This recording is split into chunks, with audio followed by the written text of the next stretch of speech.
All right, we are back, ready to hop back into our best of 3 drafts. Currently 1-0, so I'm feeling hopeful. Liking the deck. It's very aggressive. Very successful in our first game against a deck that had Feasting Troll King resolved twice. We still managed to just go over top and beat them. So feeling pretty good about our deck. It's probably the best aggro deck I've ever built or played. So Throne of Eldraine is really kind of pushing me to improve my more aggressive deck building strategies. So I guess I have to thank it for making me branch out.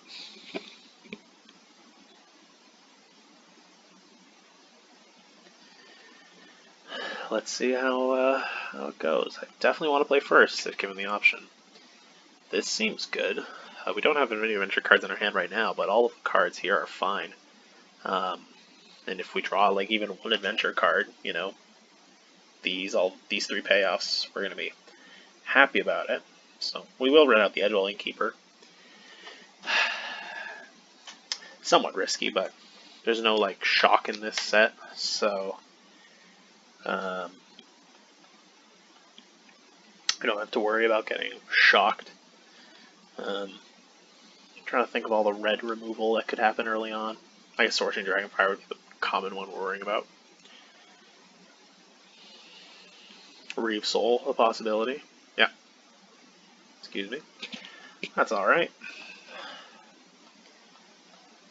Edgewelling Keeper is extremely good, and it's correct to kill it if possible, but we also have Mysterious Pathlighters, which are going to put in some major work. So we'll see if they have another Reeve Soul, if they have Scorching Dragonfires. See what they want to do. Oh, Brimstone Trebuchet. Well, that does kind of take the wind out of our sails.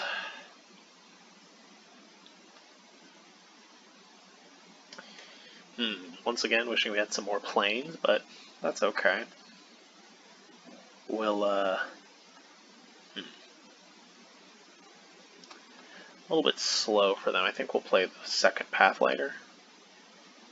And we'll just swing in with both our creatures. Can't kill either of them, so it'll block one and then take 2 damage. So, it's not terrible. Still apply some decent pressure. Okay, second Reeve Soul. That's fair enough, fair enough. Well, I think now we're going to go ahead and Gift of the Fae our Garenbrig Squire.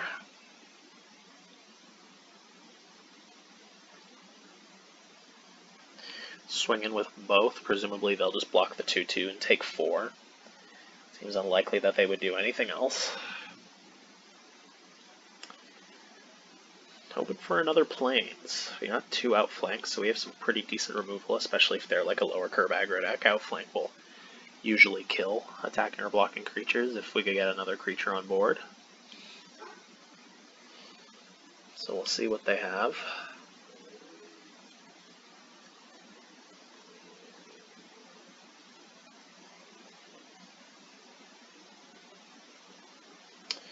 Draw 2, so they'll play a land. They'll play a Gingerbread, okay, so. They seem to be fairly aggressive as well, but I still think we are more so. Alright, okay, well, we're going to get that Brimstone Trebuchet out of the way if we can. So we can cast Outflank now. If we get rid of the Outflank, then we'll be clear to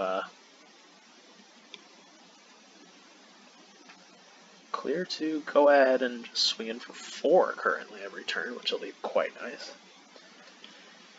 And if they cast on the Brimstone Trebuchet, they're going to spend 3 mana to not really slow us down too much. So I think that was a correct outflank there.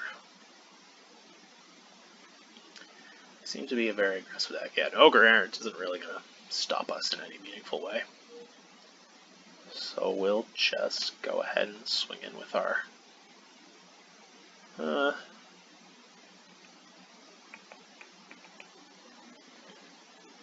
we'll just swing it with that. We don't want to be too greedy with the Garen Brig Squire. Offering the trade would be something I would do if I didn't have a Youthful Knight in hand, but we can, use a Youthful Knight, get us our fourth damage, and kill the Ogre Errant. But want to save the outflank. See, we could kill them next turn, so I want to see what they play.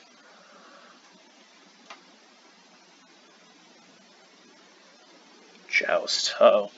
Okay.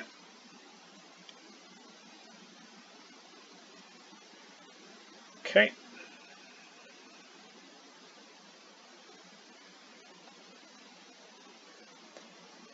So we're going to go ahead and full swing here. We can kill the Ogre Errant with outflank with our current board, and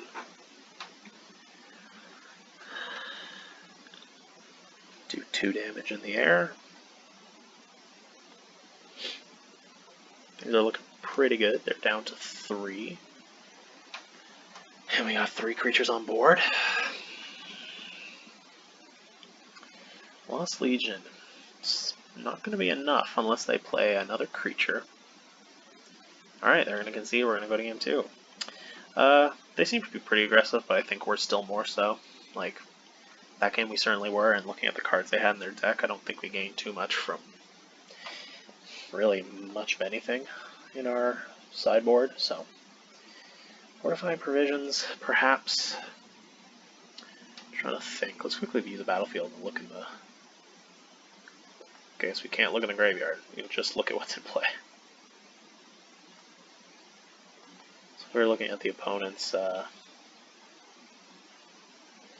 graveyard, they had like some 2-1s, some 2-3s, they had a 1-3, and a 1-1. I don't think we get that much out of the Fortifying Provisions, and it slows us down a little bit. So we're going to just skip right to game 2, see if we can't run them over.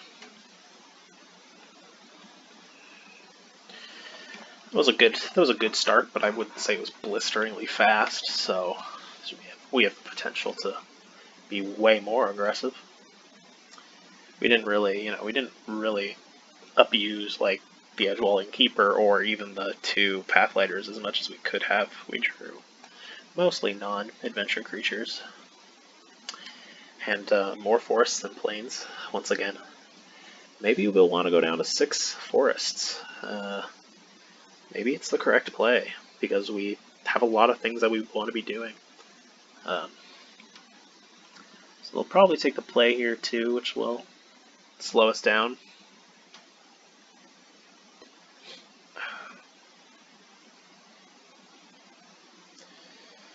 I don't think cutting a land and going down to 15 would have been the correct choice there. Yeah... I'm pretty happy with this. I'm on the draw. I get to play 1 drop, and I have a 3 drop.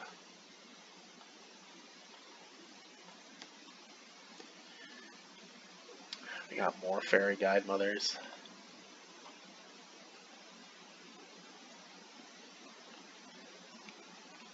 Coming in, so...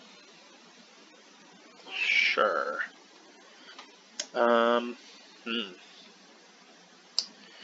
That's a pretty aggressive start. We might want to... Oh, well, we can outflank it. That's probably a decent outflank target. Very easy to kill. Could potentially do a lot of damage to us.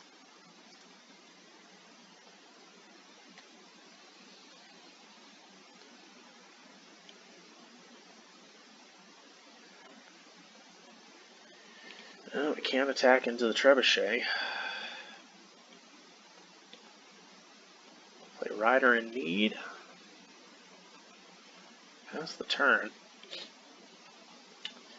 Getting a lot of lands. And this is the time we want 2 green. Oof. They definitely have the superior hand to us. Our deck is not doing anything right now.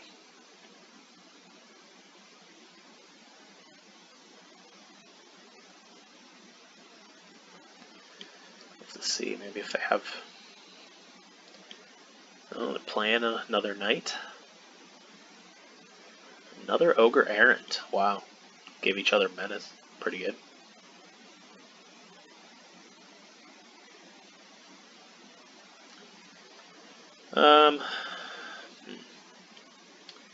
Play enchanted carriage. Gives us 2 little mice to tap it with. We can use the enchanted carriage to block one of the ogre errants. Sure. Well,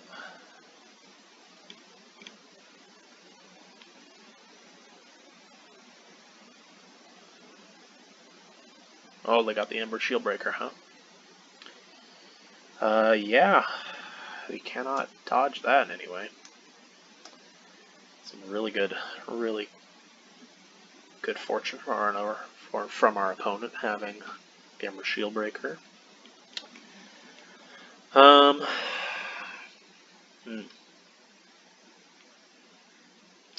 Yeah, so those give each other menace, huh? I'll bring us down to what, 10? Oh gosh. Do not want that.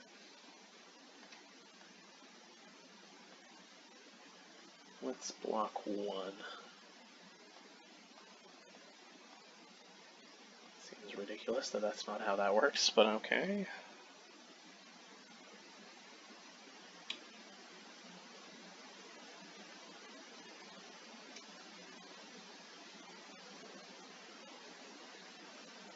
Okay, well, slow him down a little bit. That's just going to keep hanging us out, though. They're going to just play that, get another one. So good. Flutterfox doesn't do anything, fortunately. I mean, it sits on the ground as a 2/2, which isn't horrific, but maybe a 3/3. It's not the worst thing in the world.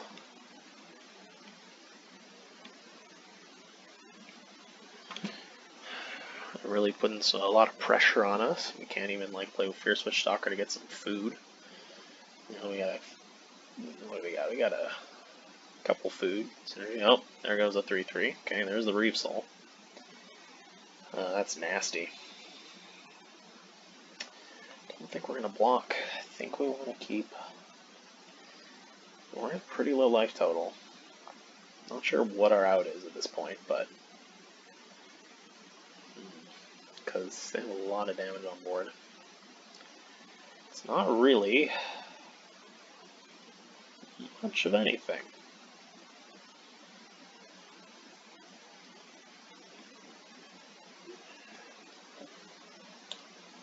Yeah, it doesn't seem like they got much going on there.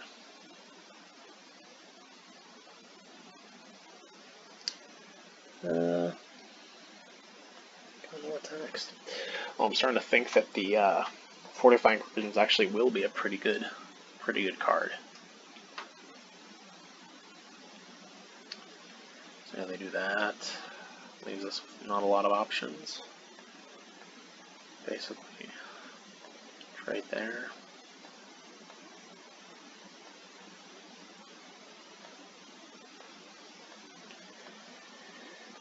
Let's go down to 1 this turn. Doesn't seem great. Seems like we probably lose.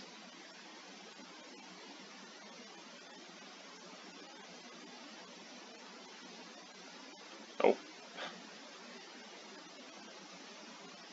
Alright, well, we'll go to game 3. Hopefully we can pull a victory out here.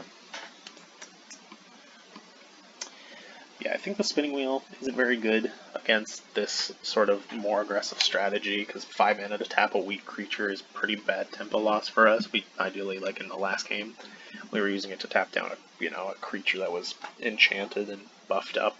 Like, that was important, but I think here Fortifying Provisions actually works better, because they did have, as it turned out, a lot of like small creatures that having extra health will make us pair more favorably with. It could possibly be correct to play Righteousness. Righteousness instead of the Ginger Brute might be correct, because they are fairly aggressive, and that might be a way to...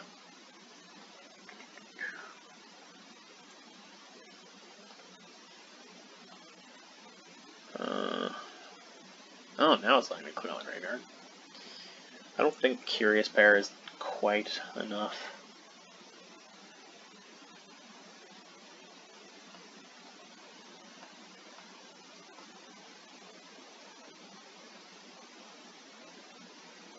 It's possible I want one Curious Pair more than I want one Righteousness. This is kind of like a kill spell, though, which they did kind of get down to top deck mode, so I might be happier to kill a creature than make food. We have one way of making food right now.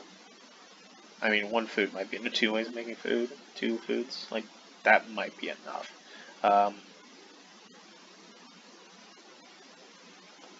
I'll swap a Merrily Rider for a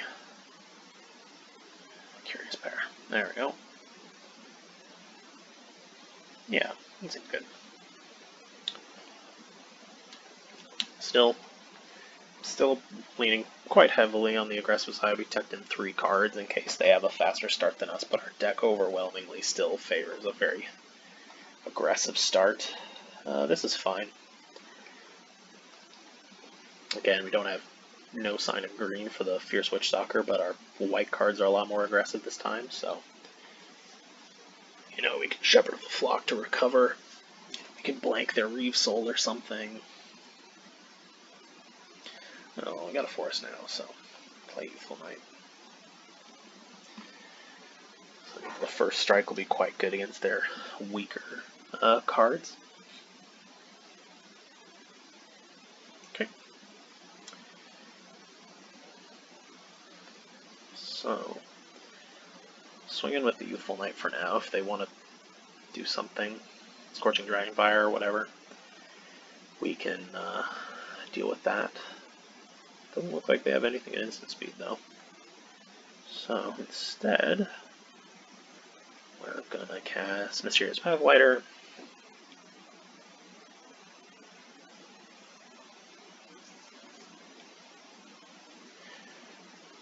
I feel like if they had a Reeve Soul, they probably would have done it.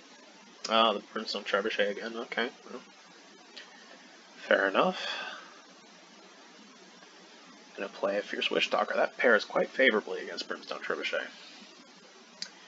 I will pass the turn.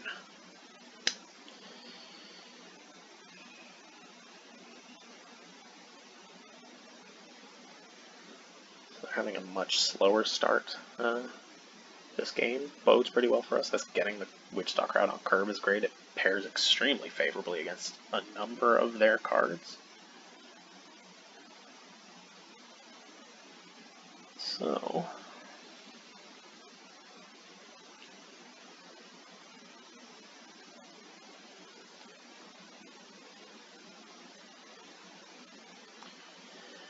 probably playing a knight.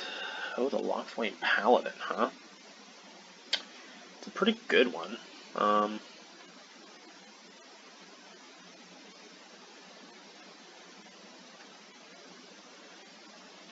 Curious to see what they'll do against our Fierce Witchstalker.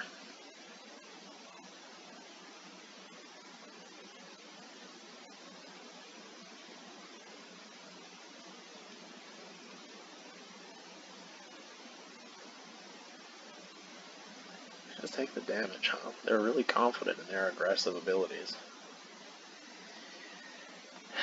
Well, we'll see about that. So we got 2 first strike creatures, so we can double block the Lockflame Paladin, and hypothetically, neither of our creatures will die.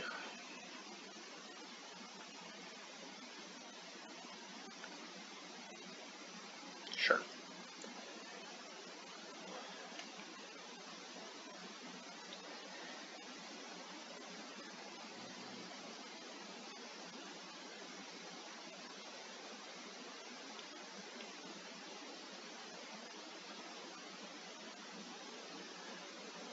Bognaughty, wow, okay. Ooh, they have a few ways of making food, so that's kind of worrisome.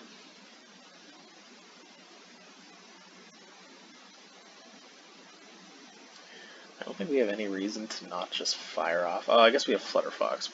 We'll keep the food around for Flutterfox. Alright, so we're flooding a little bit. Not ideal, but hopefully that doesn't cause too many issues. Let's attack back in with the Fierce Witch Stalker.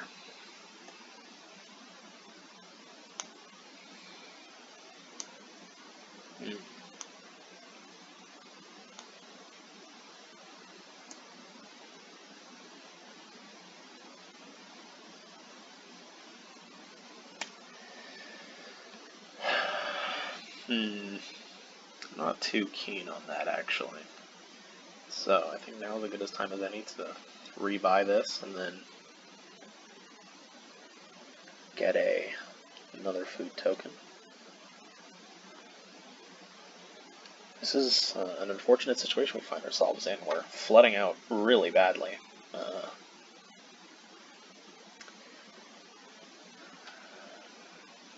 We'll pass the turn. We'll be able to put a 4-2 into play, which at least can attack very favorably into their board, because the 4-2 Shepherd of Luck will happily trip. Okay, so it won't be a 4-2. Okay, they got the Elite Headhunter. Yeah, things are looking quite bad. I don't flank, though. It's not too bad. Again, it lets us kill that Lockthwing Paladin in a...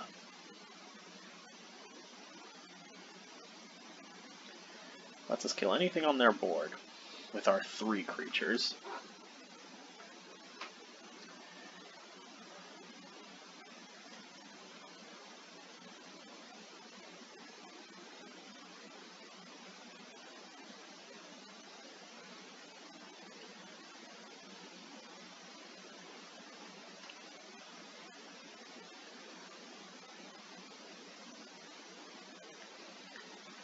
Yeah, sure. So this will destroy the Lockthwing Paladin, and the damage will go through anyways, because it is a trample creature, so putting more pressure on them. We get to keep putting pressure on them anyways. We'll play the Shepherd of the Flock. We will pass the turn. I'm keeping these 2 cards in hand just because they might have like Reaper of Night. I don't need a lot of lands. I don't have like mana sinks, like I don't have the Tapper anymore. So things aren't looking great. If I would have saw the Bognati last game, I would have at least gone ahead and put in our kill spell. Whatchamacallit, but it's okay.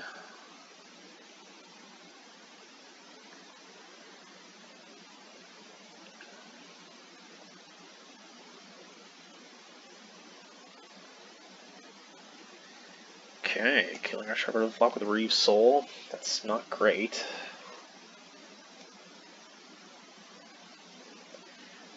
Sure thing. Yeah, they'll do 3 damage to us in the air. We'll eat one of our foods now. We have the mana for it. We only need 1 artifact for Flutterfox to attack. Flutterfox isn't even that good right now. Well, we'll see if we can blow them out with the Silver Flame. Silver Flame Squire.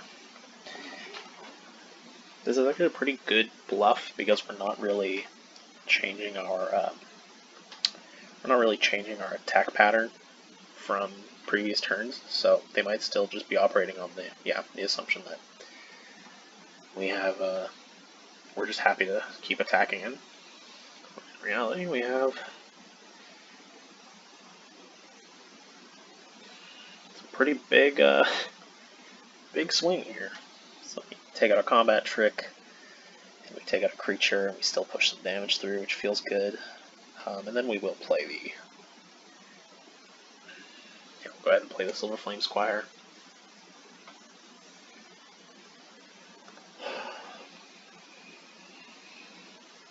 It's pretty close. I mean, like we don't have a lot of ways to like keep pushing damage through. So our position is kind of tenuous. That can't block it, but, you know, like, we can't just keep relying on, you know, Witch Stalker to keep us going without, you know, something to, something to complement its power, like a combat trick of some sort. God. Story of my life. Well, we're gonna attack with a Witch Stalker anyways, because again, it trades with anything on their board if they want to do a double block.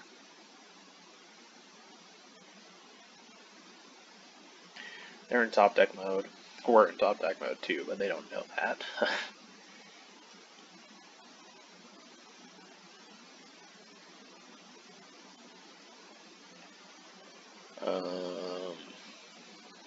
That's an interesting one. I think we want to kill the Bognaughty, because we could win in the air if we get, you know, our Flutter Fox and then Mysterious Pathlighters and other things. Though the Brimstone Trebuchet also blocks in the air, or blocks our flying creatures.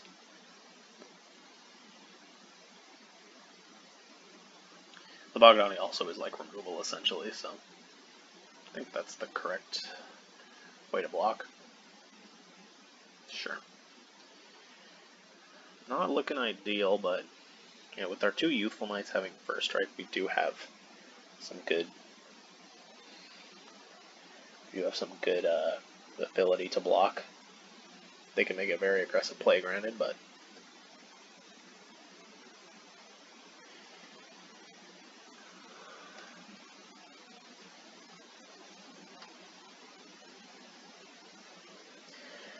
oh my god. Well, if these three cards were not lands, this game would probably already be over.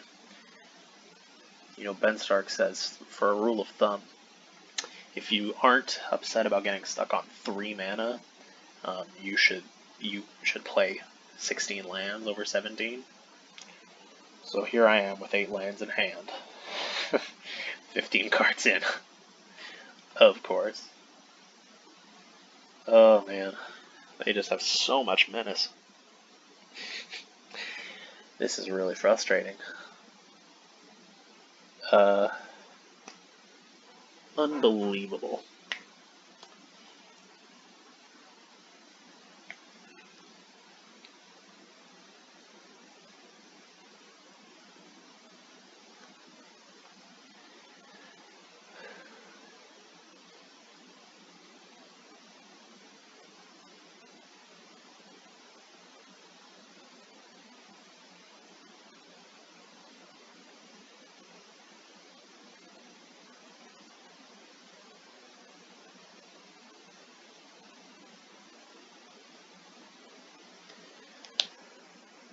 Okay. Wow, that's pretty good.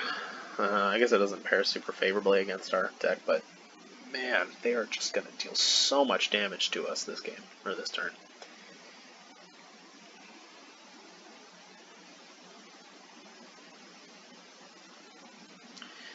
I really don't know what helps us survive here. Other than not drawing 9 of our 16 lands in the top 16 cards, of course. Yeah, that's a pretty good play. Get rid of the card that can, well, combined can no risk block. Everything they're going to have has menace.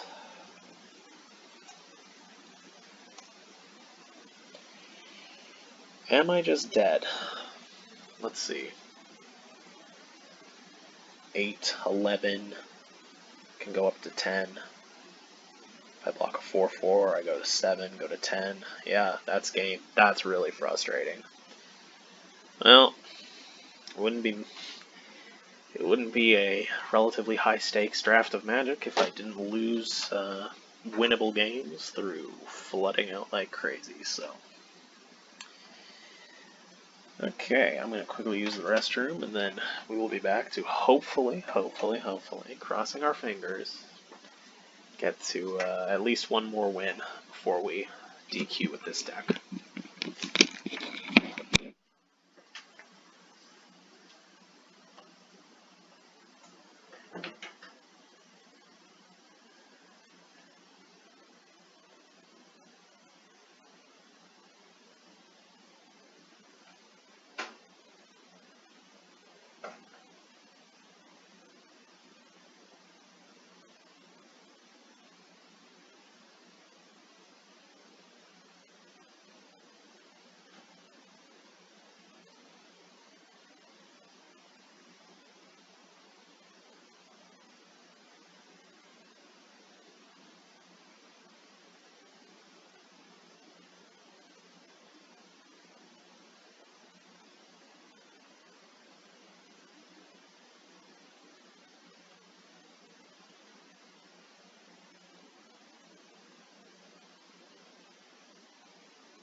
All right.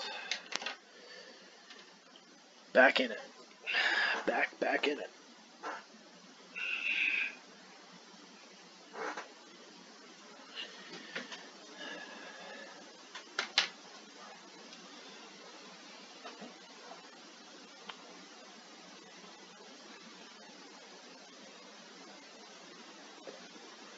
Take the play. This looks pretty good. Pretty aggressive start with some removal. Play Flutterflux on turn 2. Okay, we got another aggressive deck up in here. Well, it's red. So it's going to be red-blue, but my assumption is that it's going to be an aggressive deck. 2 red, pass the turn. Okay. Works for me. Let's make this a... See if they Scorching Dragonfire in response. Oof. Oofa doofa. Yeah, that resolves. Alright.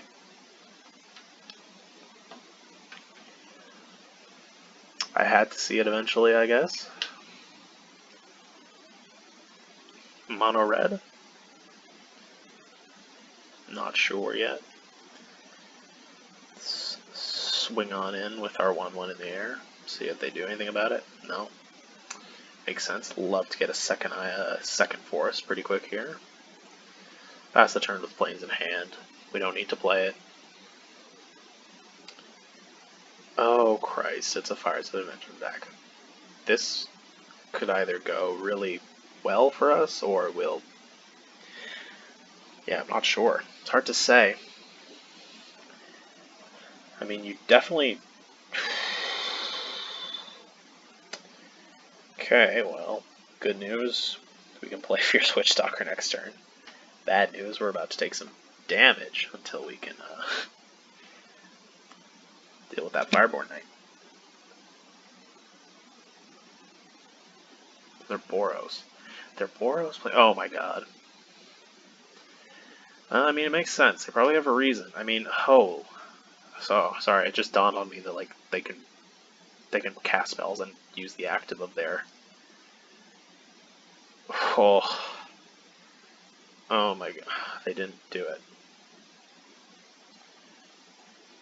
It's the most obvious thing in the world. What could you possibly do with them? Okay, well. I guess now it's like a... If I can't win, then I'm gonna look pretty bad. Man, we're 1 damage off being able to outflank them. Either of those creatures in an efficient way.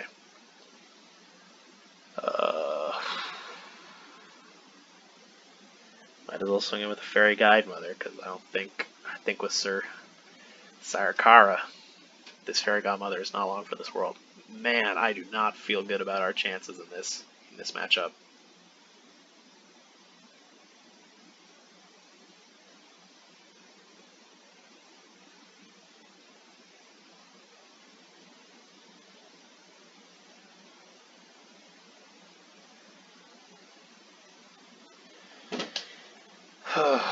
I mean, it's like, yeah, they can still attack with Fireborn Knight. That still does stuff.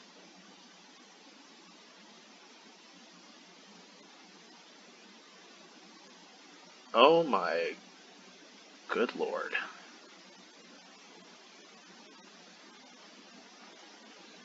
Well, I think we pretty much have to double outflank to not take 12 damage here and just instantly evaporate.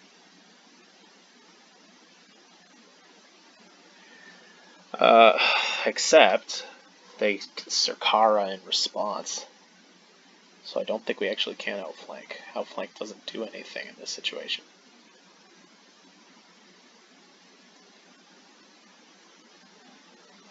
We're just about to take 1 billion damage.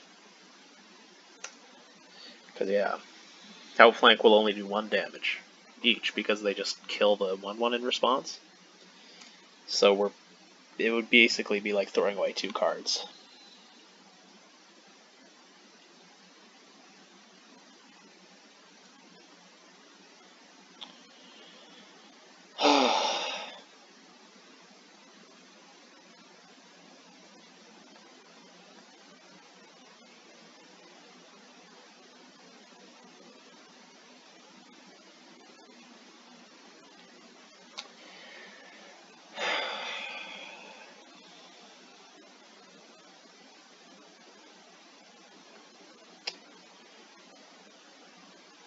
Seems like we might have to be,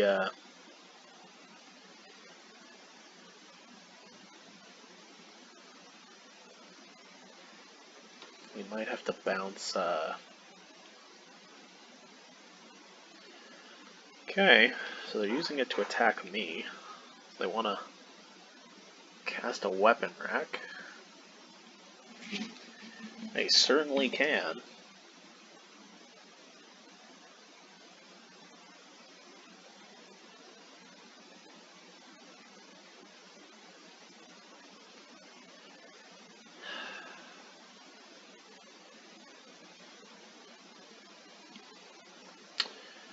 Pretty sure we're just gonna go ahead and tap 5, tap that down, as long as we can.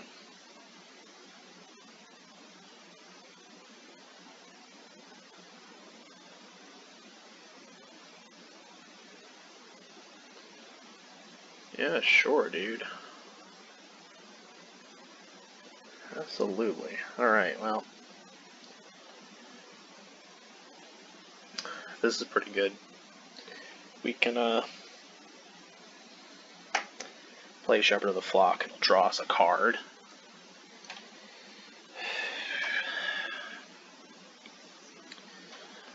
We're gonna start throwing our lands out so that we can, spinning wheel and then do another thing going forward. Pretty sure we'll just keep chipping in with this Fairy Guide Mother. Don't get much else. Got a lot of 1 toughness creatures that Sarkara can just kind of kill.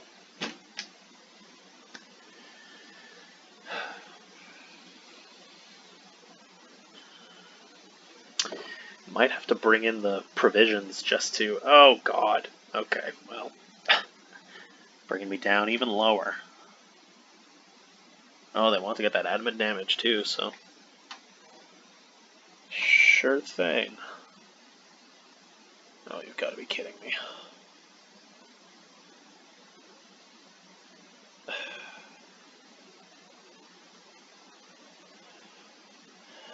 Well, that was stupid. I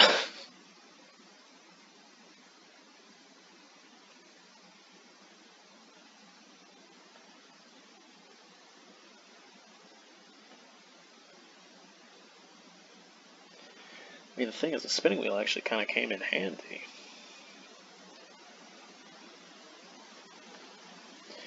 Not really interested. Put in the fortifying provisions. Righteousness could do some work.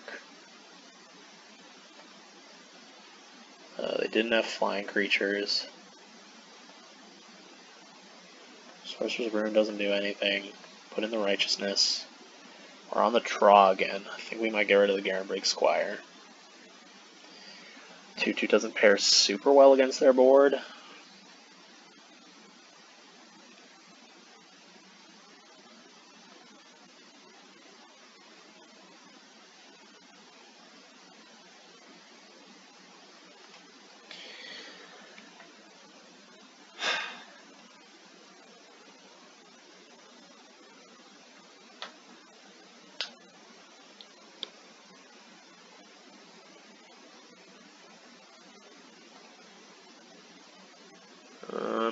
Not bad.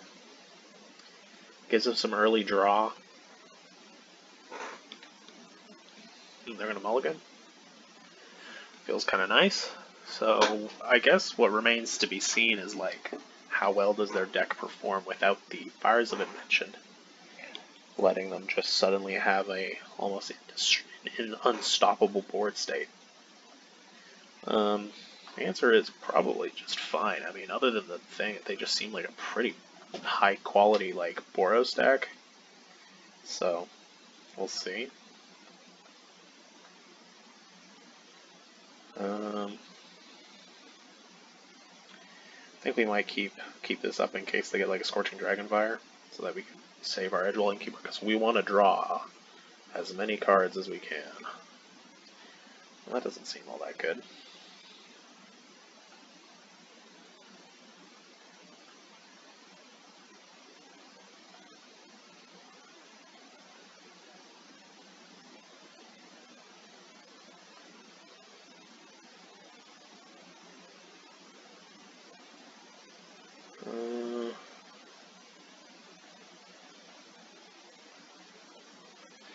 Let's draw a card. I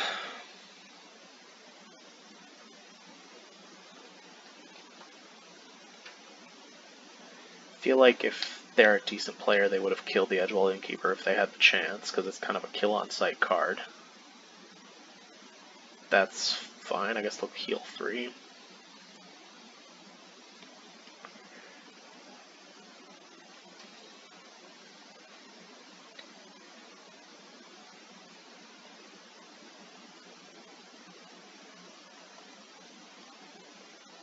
Play the spinning wheel.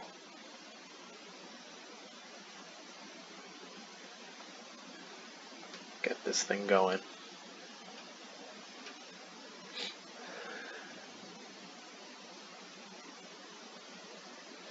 Next turn we can Pathlighter, Guide Mother, start building our board presence up. Of course. Turn 4 Fires of Invention. Why wouldn't they have a turn 4 Fires of Invention? You know? Just wouldn't make any sense. No blocks.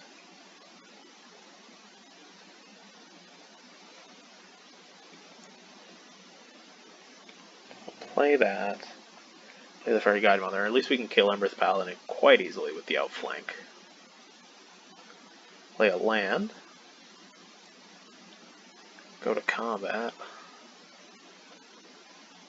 Swing with the Silver Flame Squire.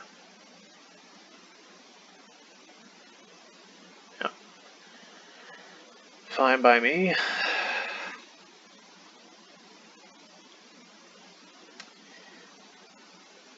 Okay, let's hope they don't have some crazy stuff. It's good, but not crazy. If they swing in with the Ember Shield Breaker, we have a very nice just opportunity to kill it. Okay. I feel not too bad about this game so far. I am going to play all my lands out this game because I want to be able to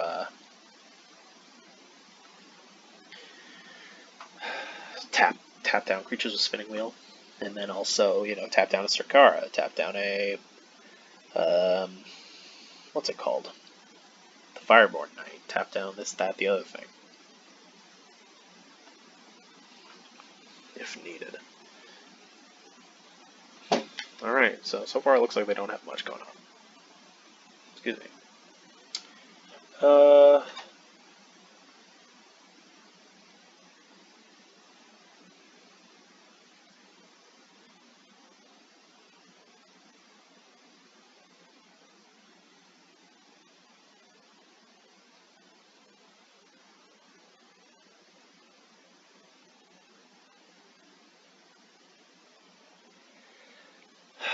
I think I have a decent opportunity to kill the Youthful Knight here and blank 1 damage and 1 heal by blocking the Youthful Knight with Edgewelling Keeper, blocking the Silver Flame Squire before damage is dealt, bounce this back and then cast it. So, and they can't do anything about it because that prevents them from casting. Oh, no, it doesn't stop them from casting at instant speed. It just stops them from casting on my turn. We'll see.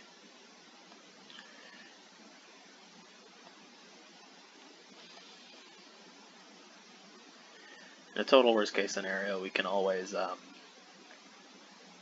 outflank. So, past the first strike damage. It doesn't look like they have any effects. So we'll take 1 in the air, kill the Youthful Knight. Great, feeling good about that. Okay, feeling very good about our chances now. This will come in as a 4-2, which does quite well against their board.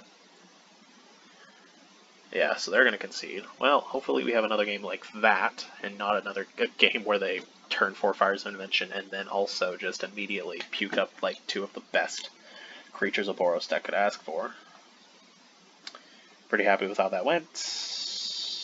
I like our board as is. Righteousness. Not sure about Righteousness. I mean, Righteousness was good last game, but that game didn't really do that much. Though they are pretty aggressive, and I don't think I like it. I don't think I necessarily like Garenbrig Squire more than anything else I just had, so we'll go with that. Because Righteousness against their deck, because their deck is going to be attacking a lot, is essentially like a kill spell. There's creatures that I won't be attacking with sometimes, so it seems pretty conceivable that that can be like a 1-mana kill spell. Oh god. Well, considering we have Spinning Wheel, we just need to get 1 more land of any type. We have stuff to do with our green mana. I'm going to keep this. We're on the draw as well.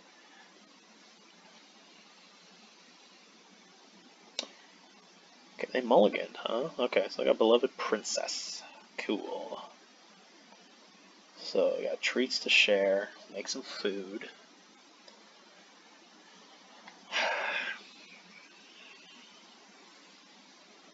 Got the Fierce Witch Stalker, but not another land.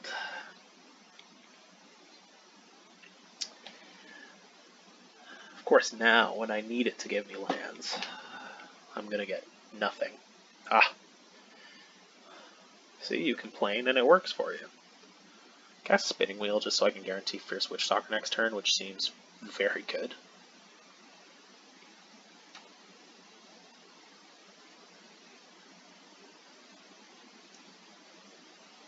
Uh-oh. 5-2, huh? Oh, I can Righteousness. Yeah, that seems good.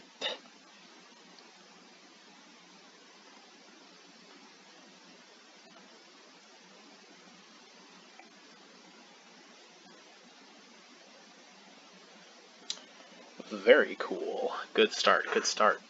Okay.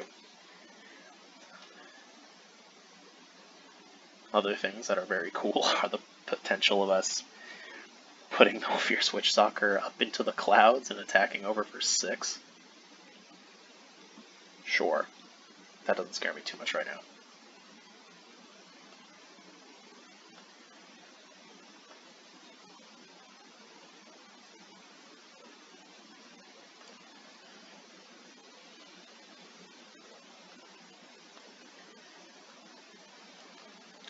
Woo! Sailing right over. Put wings on that thing. I want to see that skydiving me at 60 kilometers an hour. That's what I'm talking about. Weapon rack. It's not a very good card, fam. I don't know what to tell you.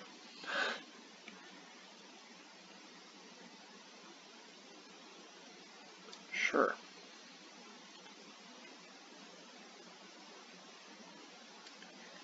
Well, certainly put a flyer into the air. It's not going to do much for you. It's got trample, so... Oh, I guess you could do that. I think we're firmly in the driver's seat of this aggro strategy right now, though, so...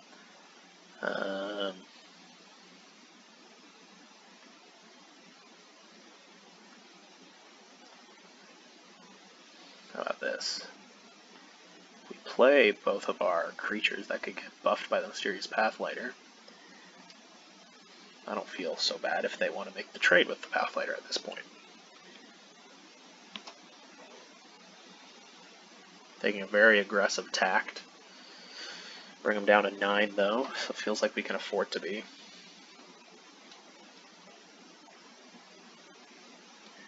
No way of drawing cards that easily, so...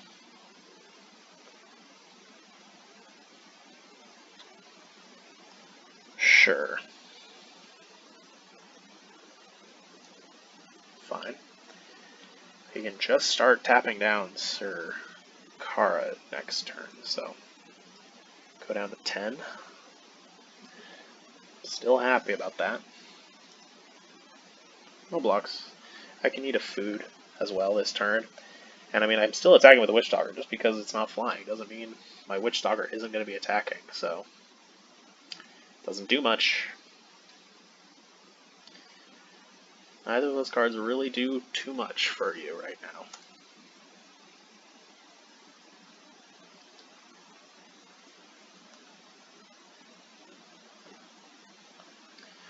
Sacrifice food.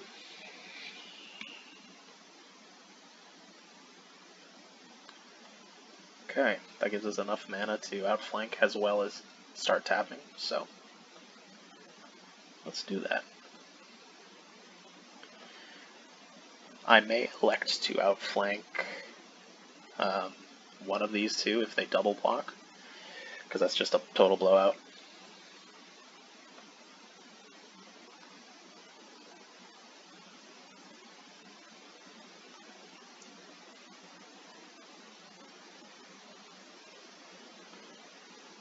So they basically have nothing but Sir Kara. They get to draw 2 though, in a sense, because they're going to be able to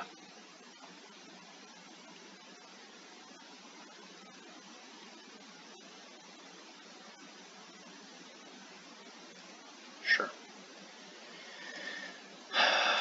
What do you got? It's not good enough.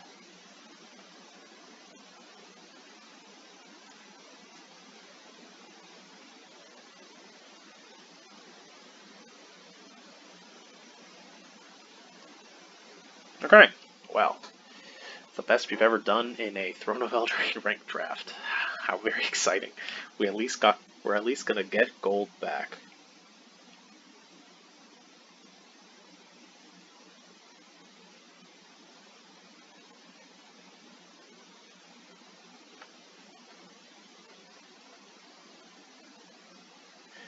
All right.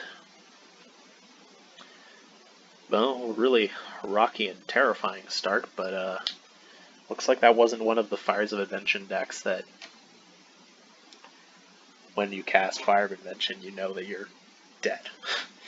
Looks like they had like a couple good cards, and then everything else was trash. It's just in game 1 they got all their good cards, so it's one of the benefits of best of 3.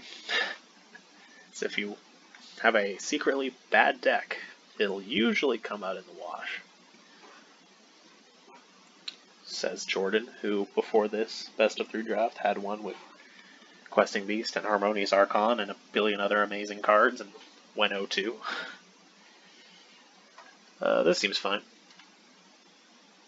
We are on the draw. Hopefully we won't get too many lands or something.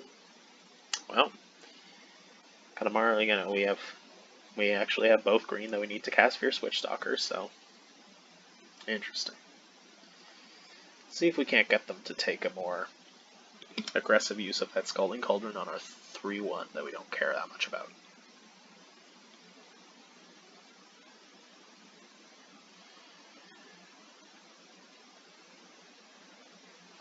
Okay, I see some trouble for us in the future.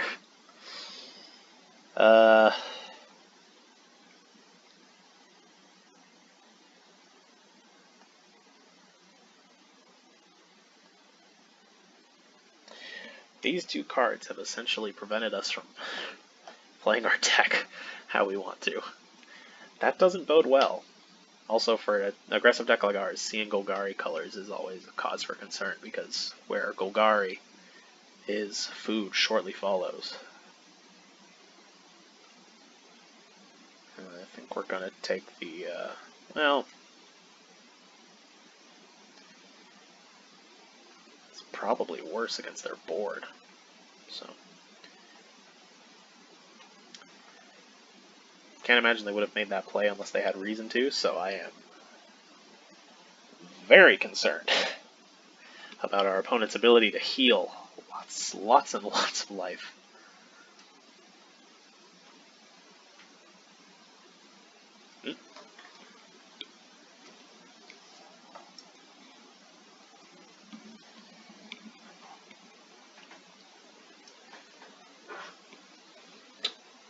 Ruh-roh. Also, the 1/5 completely stonewalling our Fierce Witchstalker is as annoying as it is unlikely to see this come out the turn before we play our beautiful 4/4 trampling boy.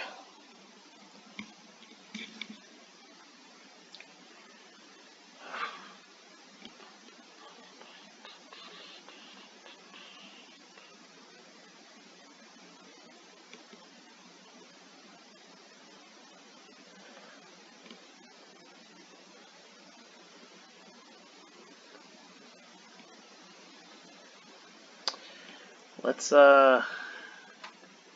do some damage at least.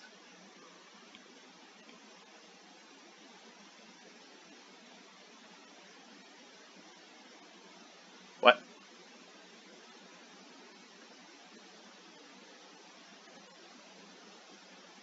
To what end?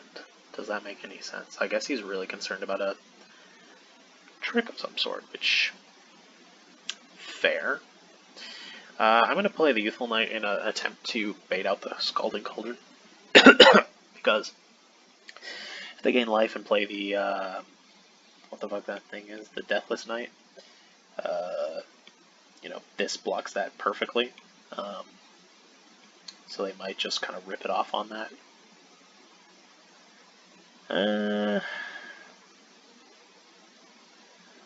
Also, we'll see about the Edgewalling Keeper for a similar reason.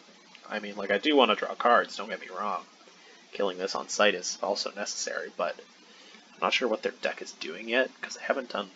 I mean, they've done some stuff that annoys me, but the Deathless Knight is a very aggressive card. They didn't opt to eat the egg on their end step when they could have to get it back. So what's their game here?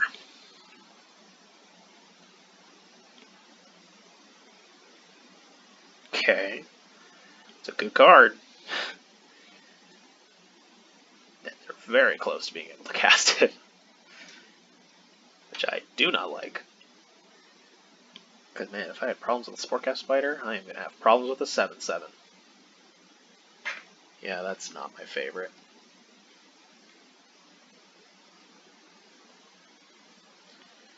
In fact, I would go so far to say that it is kind of trash. Alright. Let's give you unblockable. Let's mix it up.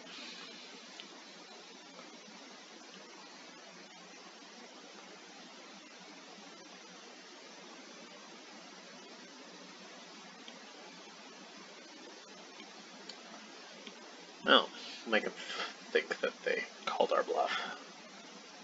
Maybe we can... The Savvy Hunter is probably the better thing we need to outflank. Or Beanstalk Giant. Like, there's just so much going on here.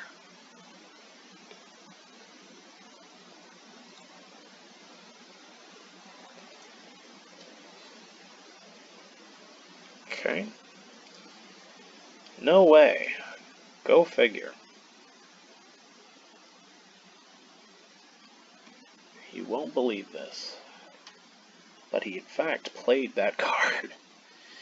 Okay, we're gonna run this out. Pass the turn. That gives us enough to like outflank the Beanstalk Giant and then kill it with the Youthful Knight. So even if they play a land next turn, which we're happy about that, and then we can, I don't know. If we have these both in play, it gives us the ability to either attack with, make them choose between blocking this or the Witch Stalker, which is pretty good. But I mean, the recurable healing of this and the, the whatever you want to call it, the reusable food generation, and this feels pretty bad. So if we can kill this and kind of deal with that, that'll feel nice. But obviously the 7-7 is probably a bigger threat to our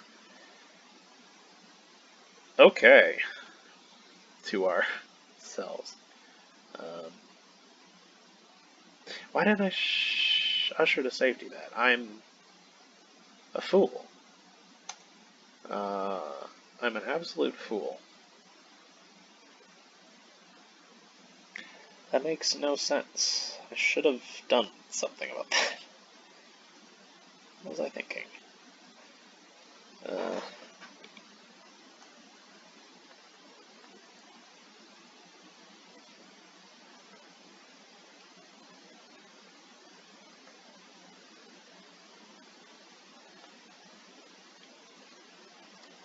So deal 5. They can Scalding Cauldron in response, I suppose. It's unfortunate. We'll shepherd that. Probably should have shepherded the, what's it called, but...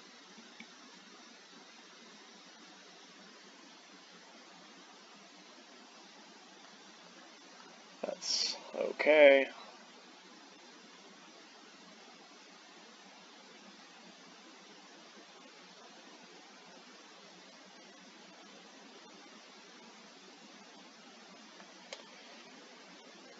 Okay, let's make these big boys. Draw a card as well.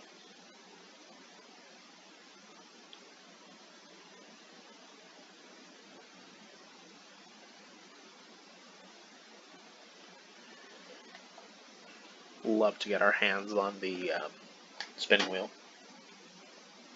We can start tapping down this 7-7 because we have no other way of dealing with it now. Sorry, 8-8. How could I forget?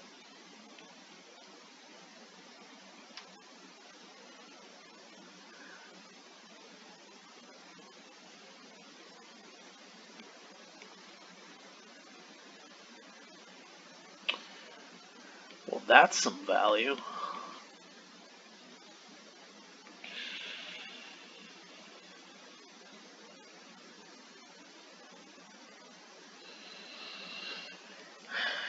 Hey, this guy's deck is really good.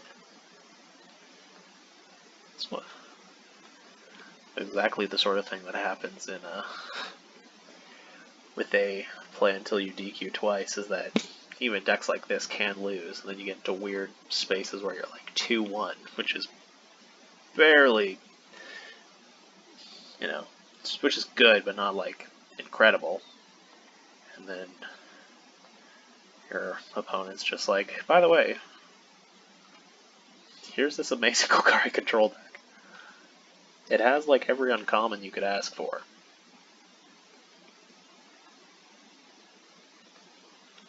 Yeah, totally. Totally.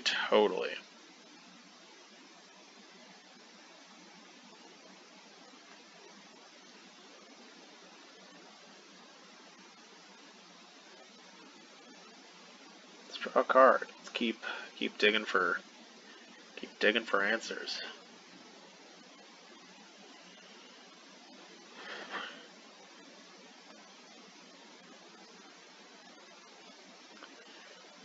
Check it out.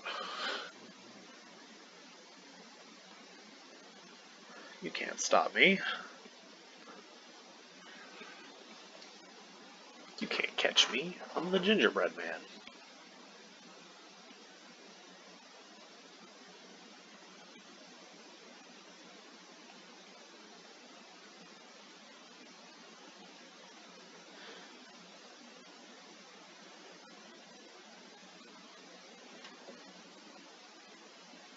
No blocks. I'll go down to 9.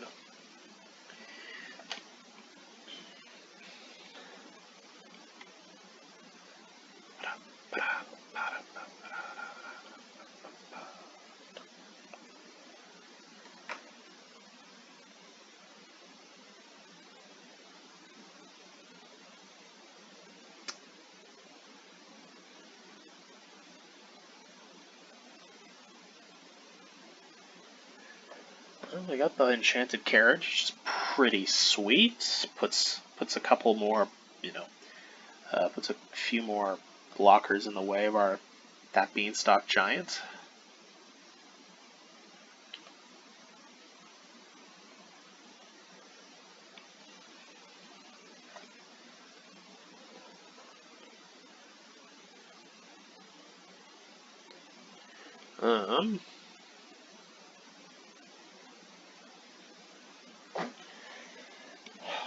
The question is, do I play the Youthful Knight, or do I play the Fairy Guide Mother effect to push more damage through? I feel like we don't want to be playing the long game. We do not like the long game. So, I think pushing through a total of like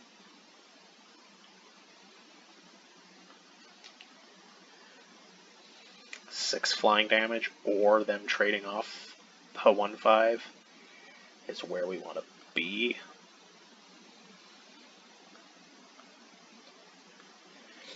I mean, they got food, so how effective is this aggression really going to be? But certainly better than taking the less bold play, I think. I think I heard somewhere once that the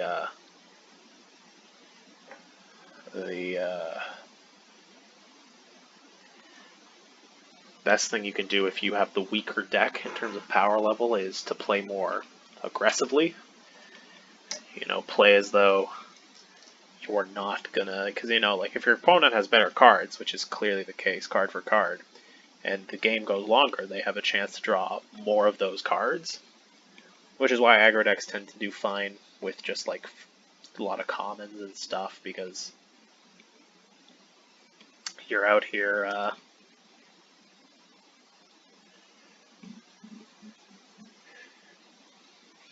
trying to end the game as quickly as you can before your opponent can draw like their Deathless Knight, Savvy Hunter, Beanstalk Giants to just kind of like run you over with their excellent synergy, you know?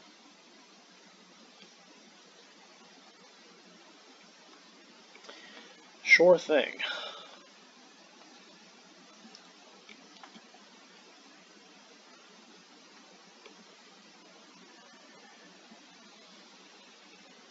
Really an unfortunate scenario too, because like gaining life is like what they want to be doing, so like You don't feel amazing for just...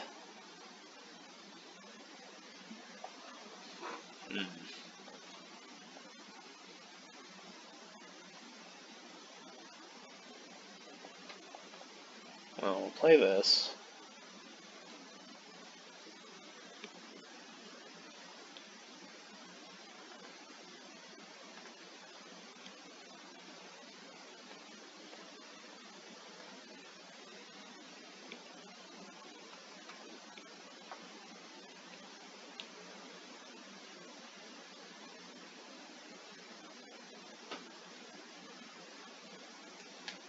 Okay.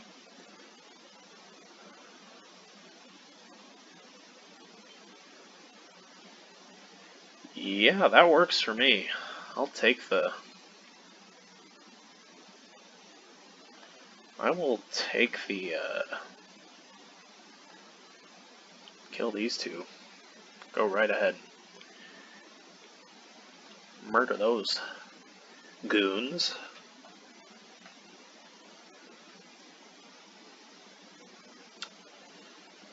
I think we will keep the 2 mana up.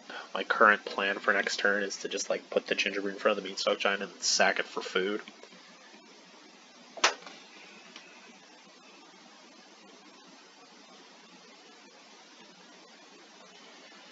They can sure play that 4-2 if they want. I have the Youthful Night Out, which helps my cause. That's interesting. Bad for us. I mean, making as much food is... I mean, like, it's probably a very viable strategy to just sack the Deathless Knight to the Witch's Oven and then just keep healing to beat us. You know?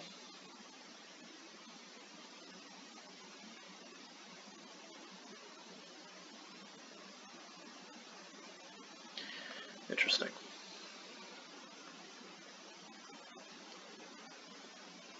So we'll go ahead and gain 3 life.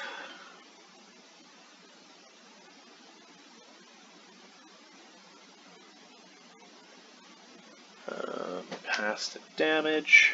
Yes.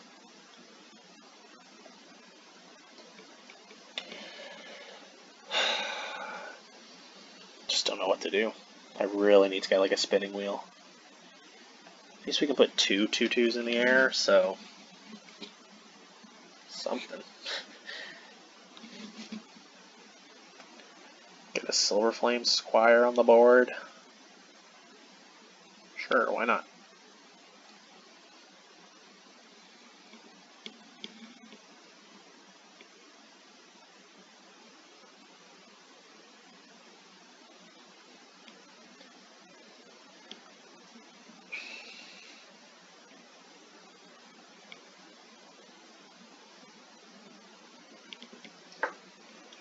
Could really use another Silver Flame Squire, Shepherd of the Flock maybe.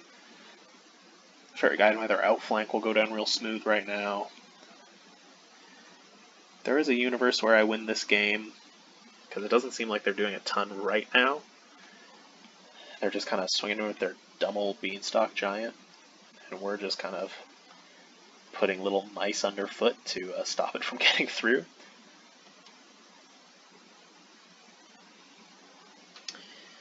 You know, getting the spinning wheel lets us tap this down and start doing some work.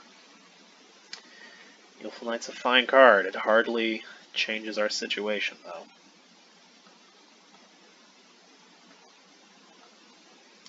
It is little more than another card we can chump block with.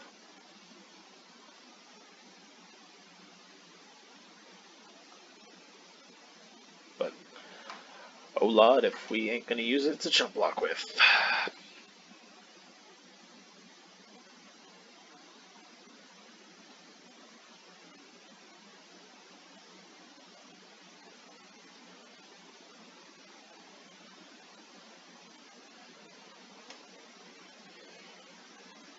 Oh, okay. Presumably, you got a few cards to draw cards off that. That's not great for us. We don't want our opponent to have options.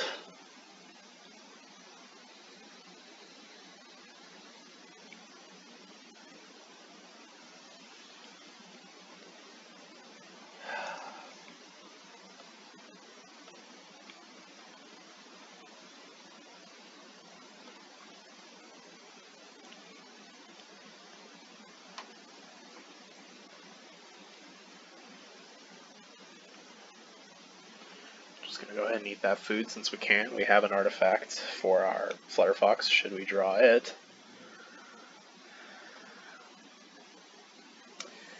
Not what we want. Not really what we're looking for.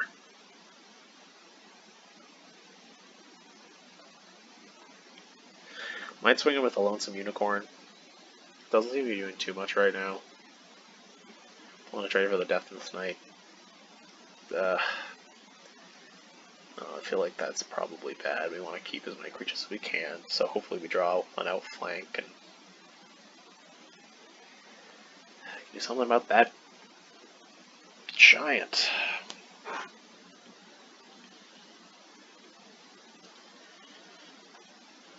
Tell you one thing, we definitely won't be doing any sideboarding at least. Definitely want to stay as aggressive as possible against this guy, and just, I don't know. I'm trying to think back, and I'm just trying to think about how different, like, we might have actually won this game. I mean, like, if they didn't have the Spore Spider, which just completely blanks an aggro deck if they don't have anything else. I think I'll take 10. Sure.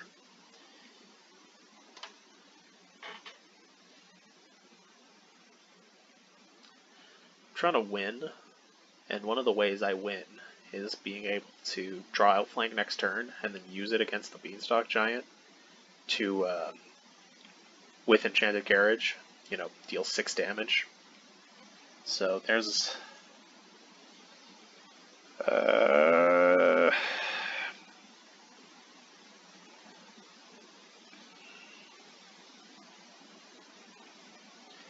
it's not nothing, but I don't think it's gonna save us.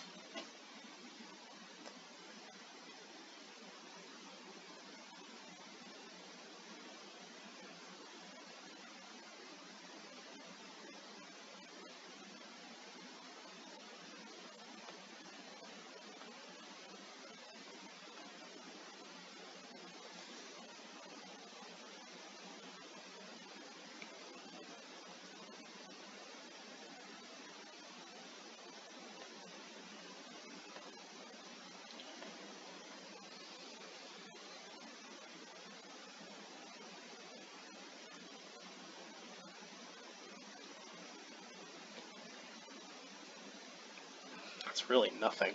It just gives, like, that combo just gives them infinite blocks. Similar to when we were looping our Edgewell Keepers and Shepherd of the Flocks. Changes very little. I don't see us winning this game. But we'll put Silver Flame in front of the Beanstalk Giant, so it's not completely lost yet. But yeah, they do have essentially, effectively infinite health, you know. They have a creature that recurs itself upon healing, they sack the creature, we're only doing 2 damage per turn, they're going up a life every turn, you know, there's really not a lot to do. So Beanstalk Giant's an 11/11. It's continuing it further and further out of reach of our potential outflank, so as time moves on, we're just further having to hope on the one shot of getting a spinning wheel out of our 16 cards, and everything else is kind of not viable.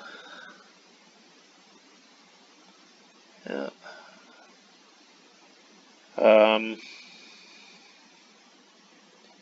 So I can block, tap 6. It's not enough anymore. It's your 1 turn too late outflank.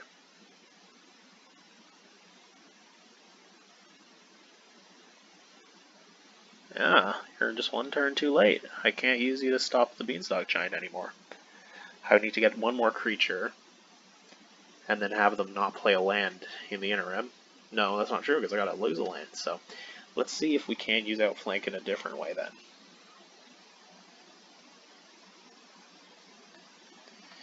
Kill the Spore Spider. There might be something there.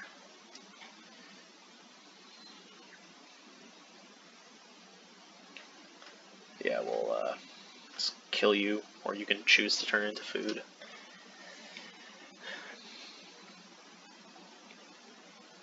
So that gives us an unblocked skies to attack in, but at this point it's pretty much just way too late for that to matter.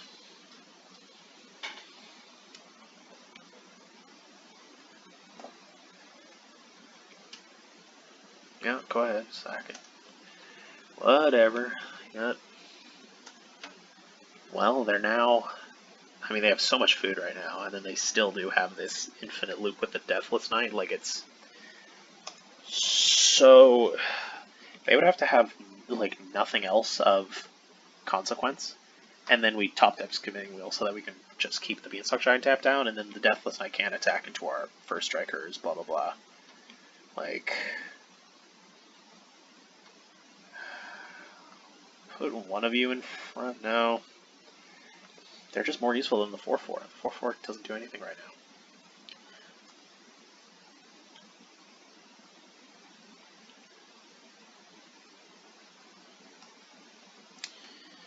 That's probably the nail in the coffin for us. We're not even ahead on just waiting them out. Anything? Nothing. We have no way to... So we just don't attack anymore. Yeah, their deck is just gas. It's just like... It's like they sat down. They got a seeded Golgari pack for this format.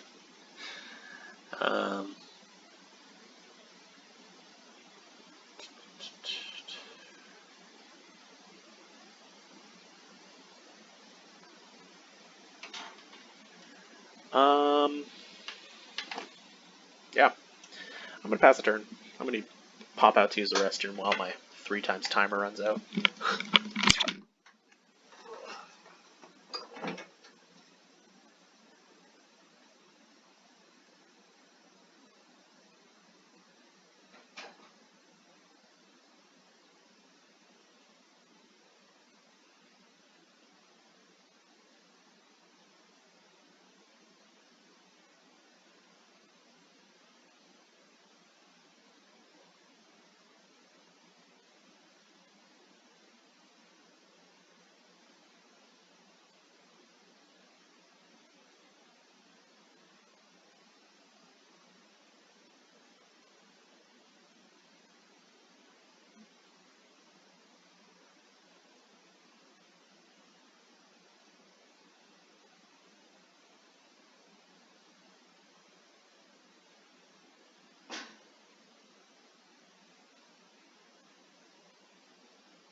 Okay. Absolutely brutal.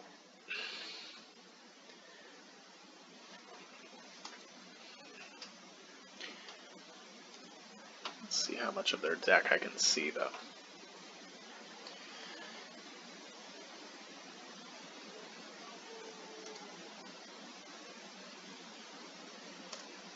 Sure. Really? Clearly I'm gonna do that. And let's do that. Bounce it back with Shepherd. I'm assuming there's a reason they ran into that.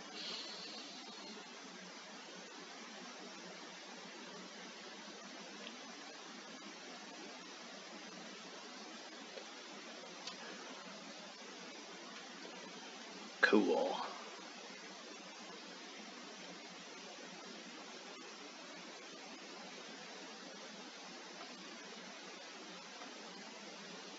Usher you back to safety. It's just still just nothing. Like, can't attack a Revenge of Ravens. It's just not going to do anything.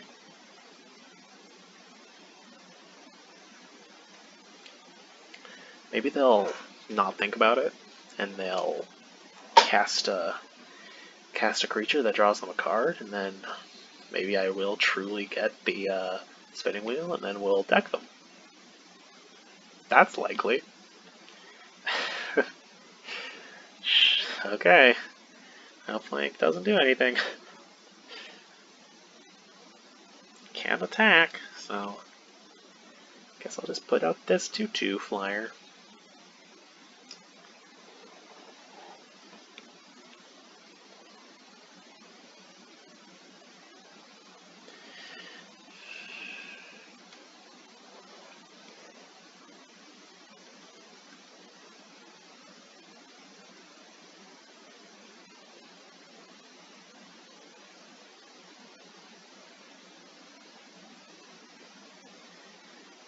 Let's do 5. Put the shepherd in front. Put the shepherd in all of our youthful knights.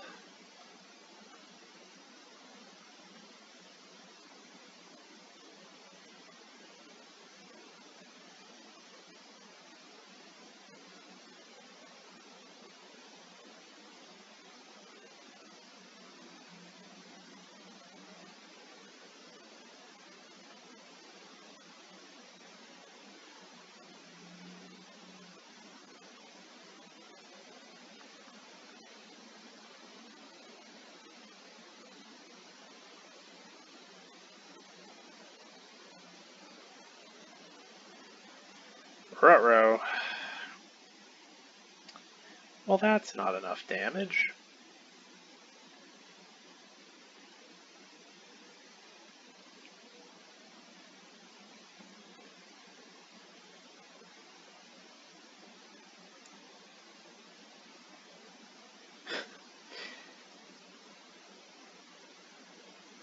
Well, I think at that, we're definitely going to lose. Maybe I shouldn't have tried to kill the beanstalk giant. Could have just gone for that mill strategy. That decking strategy.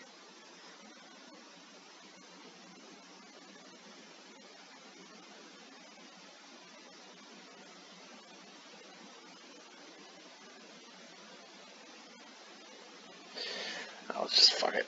Let's just go to game 2.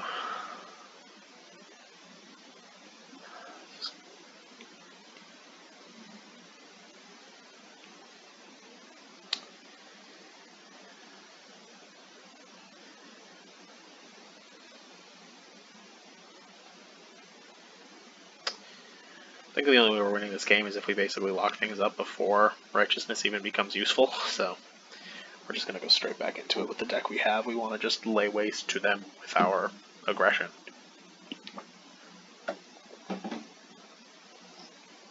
So I'm going to have to ask them very nicely to not drop a turn 3 Spore Cap Spider.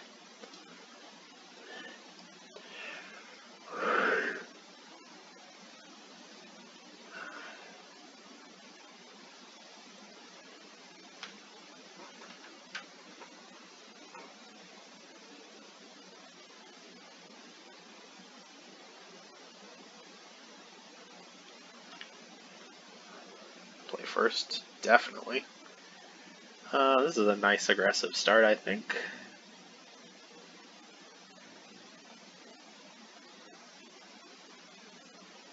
Good game.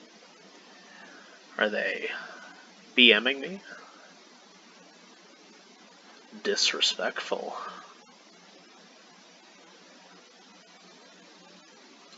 Probably just means that they have like a, what are they? What am I trying to say? Brain's not thinking of it. Oh, they probably are just like, oh, I got Revenge Brandons in hand. I can cast it on turn 4, so good luck winning by turn 4.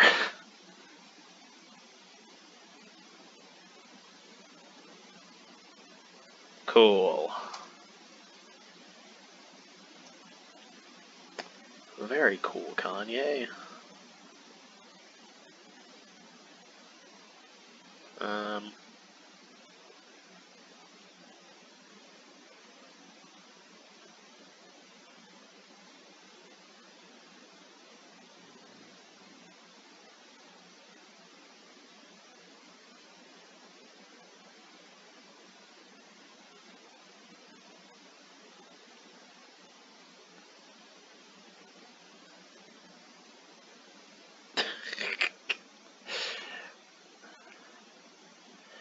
Well, it just wouldn't be right if they didn't have their one copy of Sportgab Spider again on turn 3 to completely fuck my whole strategy right up. Just wouldn't be fair to them.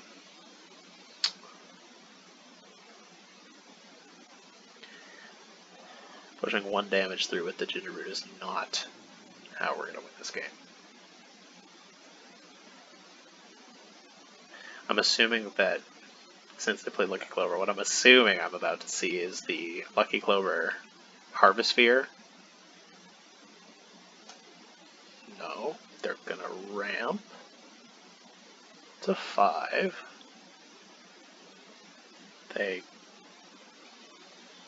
What is that? What do they see at 5 mana? Okay. I mean, that was like a better play.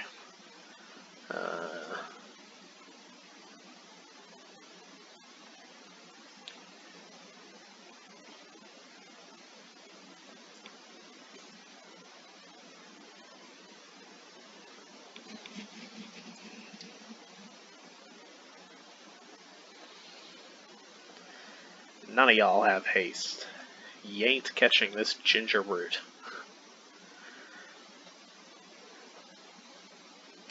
Still not feeling stellar about our odds.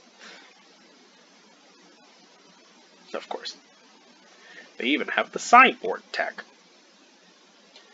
Their draft was so easy that they got everything they needed and a sideboard tech as well. It just wouldn't be Magic otherwise.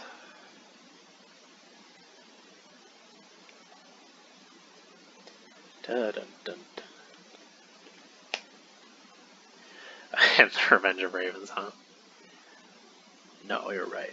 It wouldn't be fair if they didn't get the Revenge of Ravens as well.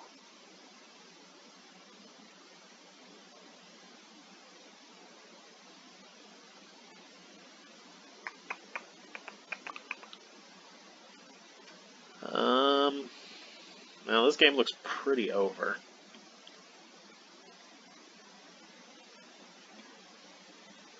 I'm willing to bet that, with their deck as is currently, they probably lost against some mill deck or some shit. Because their deck wasn't super threat heavy. So, like, I can see them definitely losing against just a mill deck that puts an 0-4 in play, and then they're like, shit.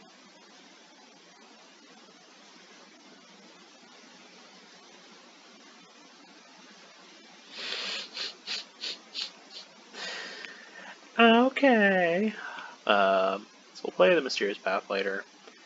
We will play the Youthful Knight.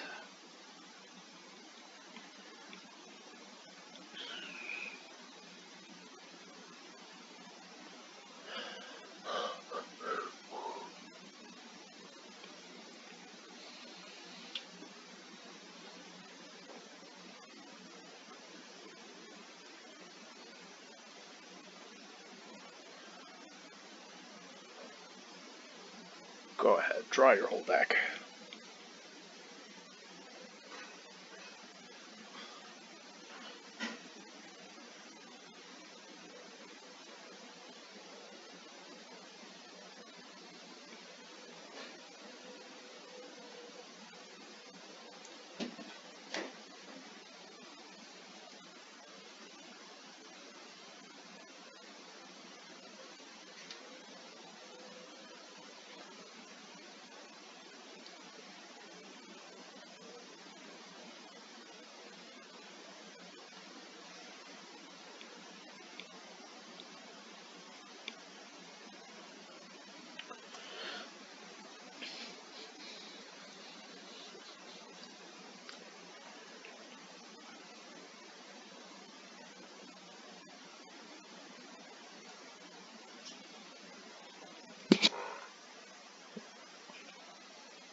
Greetings.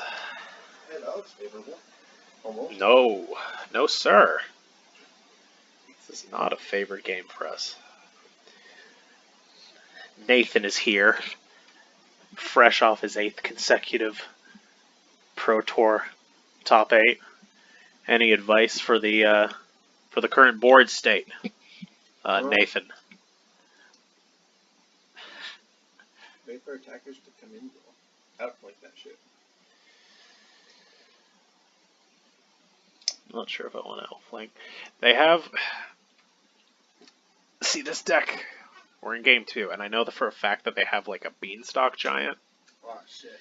So I'm kind of trying to be more conservative with my outflank, because there may come a time when, although I have my spinning wheel.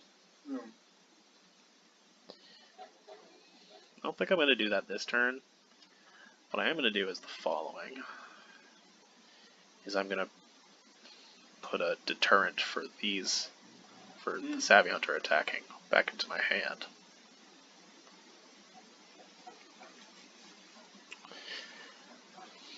Yeah, this deck is, like, so well matched against aggro. Yeah, it's pretty bad for me.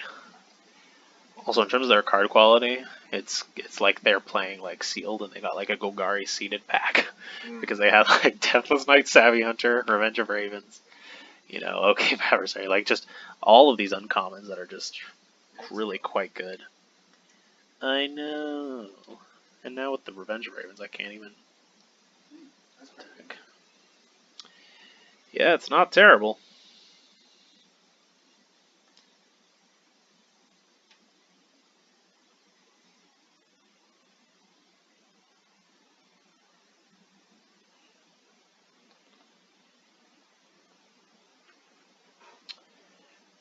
So currently, I think the plan is, so we have Spinning Wheel, so I mean if they get that Beanstalk Giant again, we can just keep tapping it down.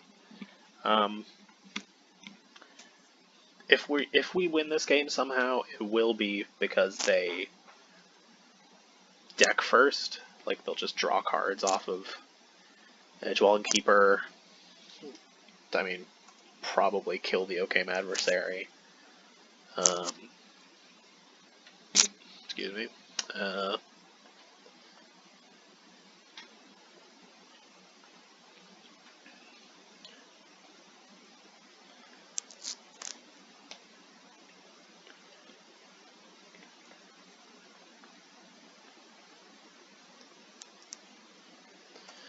Oh, okay, that makes sense. Let's put that back on top. It's totally fine.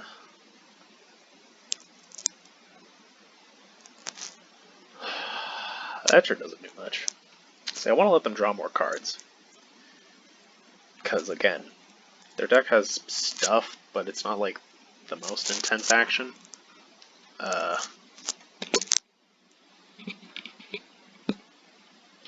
So if they just want to keep swinging in with the thing that's drawing them cards, it's actually not bad for us, because I do genuinely think that if we win this game at all, it will be because we can somehow like lock down their board and just they let them deck out, you know?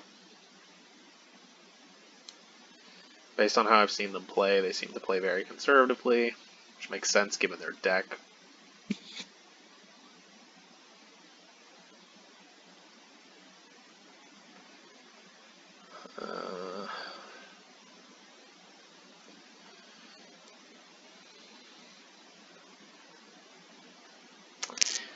I didn't see a Reaper, and we got them to like 32 out of 40 cards.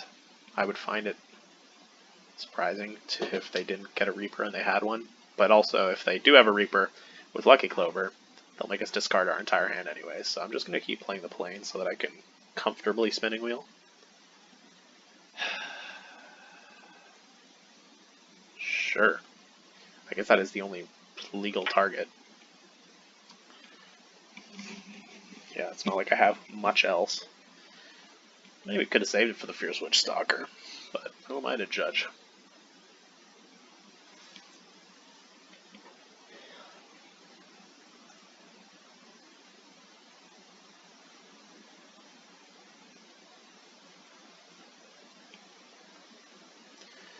So I guess they do not see what I see.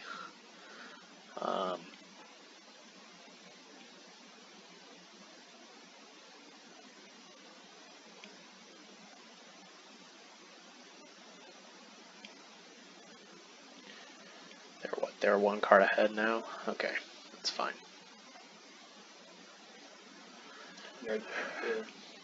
My current plan, because like their deck is surprisingly threat light, like they have really strong food synergies to like make them almost impossible to kill, but like last game I almost got to the point where I was able to deck them. If I would have drawn Spinning Wheel and then been able to infinitely tap their giant, but I did not. So that was bad, as it turns out. Yeah. But other than that, like their deck wasn't really. I mean, the fact that they couldn't finish me off on turn like 40 made me now go. Well, maybe my strategy is to just make sure that they're always like a card ahead of me, and you know, this is the most fun way you can play Magic the Gathering, by the way. Yeah.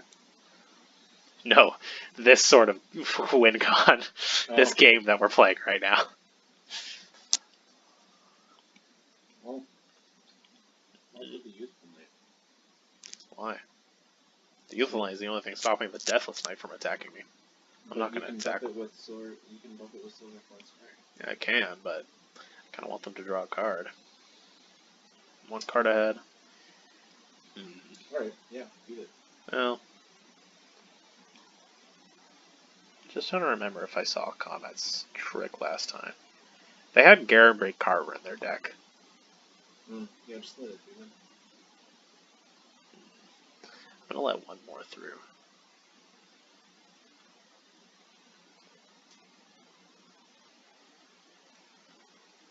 The other thing is, I guess I do have Outflank if they like played a Cl0ver in response and still dies, so next turn I'll probably do that, but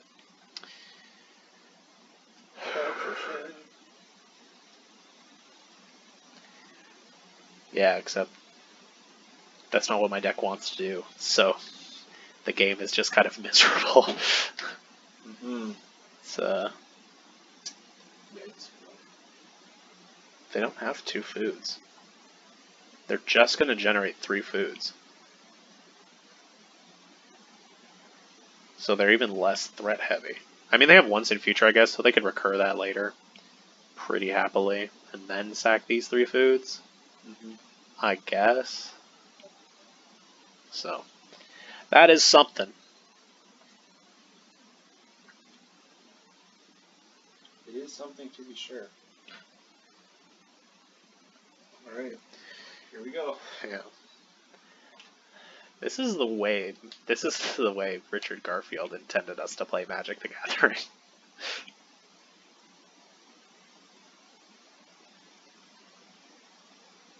Yeah.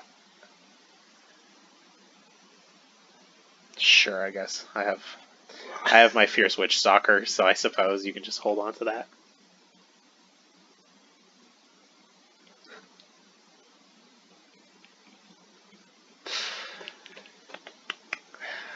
So, 1, 2, 3, 4, 5, 6. Oh, I'm 1 away from being able to outflank the giant, so I might spew a creature next turn, just so that I can outflank the Beanstalk Giant.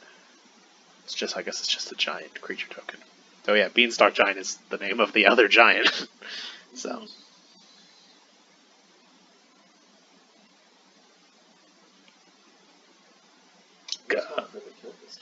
Gah? Question mark? Nandesca just wants more and more food. I'll just let 2 through again.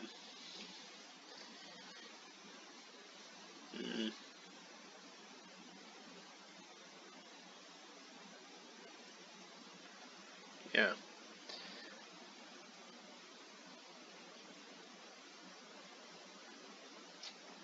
Sure. Attack. Who are they going to put it on? Are they going to put it on the Deathless Knight as well? Or are they going to put it on the Savvy Hunter twice?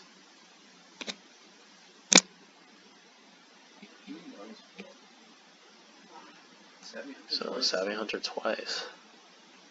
Interesting. So, I mean, it doesn't have trample. Do I outflank? That's always a 7/7. This is a 7/7 this turn. Yeah. Why did they attack with that? Just as a red herring or something? Probably. Okay.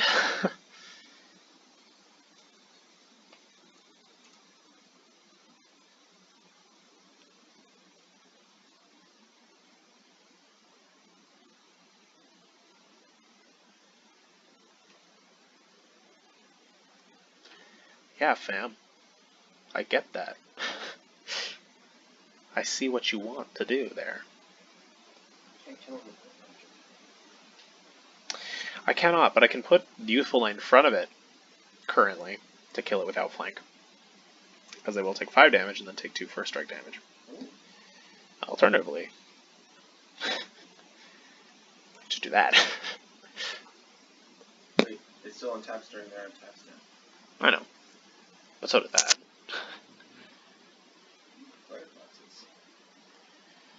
Can't play it. Well, I mean, I can play it, but it does nothing for me right now. Also, they have 2 Spore Cap Spiders, so I guess it was less. I guess it was more likely that they were able to both games against my very aggressive starts play turn 3 Spore Cap Spiders.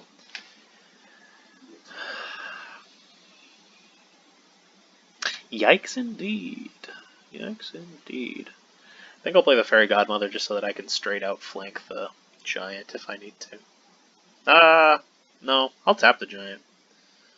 I'll tap the Giant again.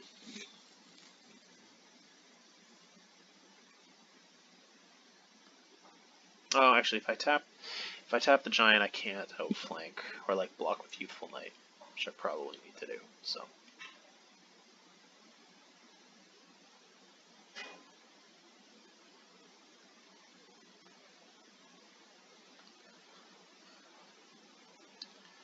We'll draw a card.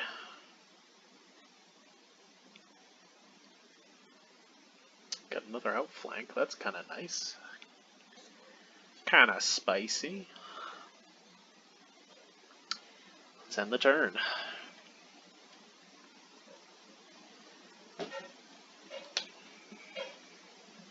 Them not seeing the spinning wheel is pretty nice, so maybe we'll get lucky and they don't have Artifact Hate in their sideboard. We can get away with some infinite tapping.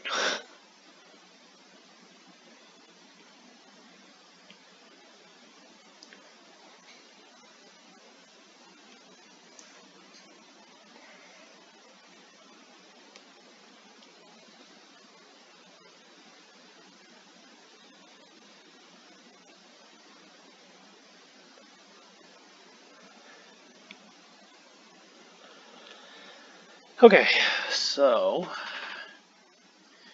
before we go to blocks, we're going to try and outflank this.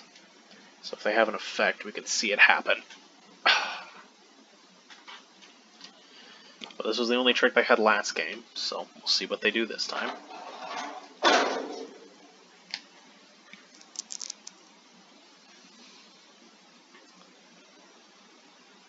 Bake into a pie on my Youthful Knight. Well, that's just rude. So I guess you can add bake into the pie of the lists to the list of cards that they got in their seeded Golgari pack. Yeah, that's bad news for me. Well, I mean, I'll put the Fairy Godmother in front of this Giant, do 1 more damage, I don't care. It's not the worst thing in the world. Oh, you drew another outflank. Yeah.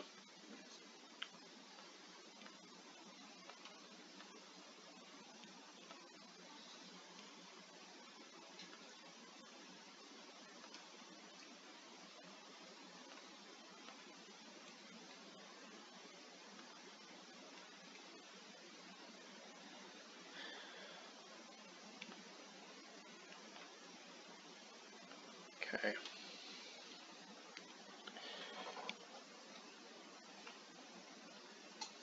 So that's something. Yes, sir, but it trades.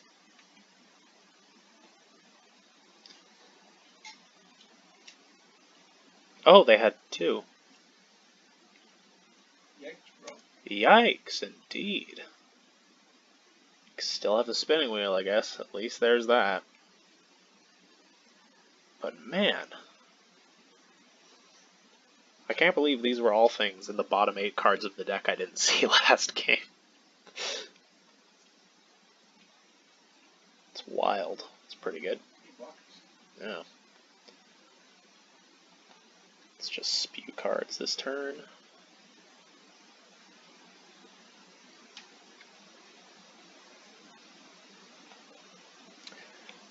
This coming turn, I can put the gingerbread in front of the 7/7 and then sack it for food. After that, I can start tapping down the creature, but definitely want to play lands.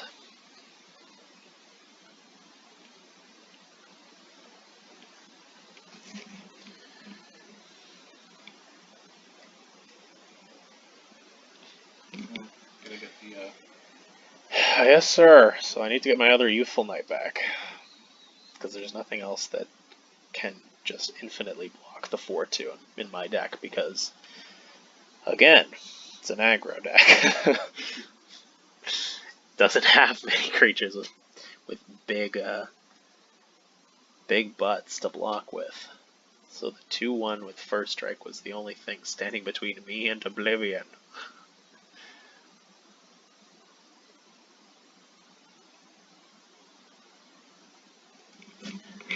Keep drawing, you. Draw your whole deck.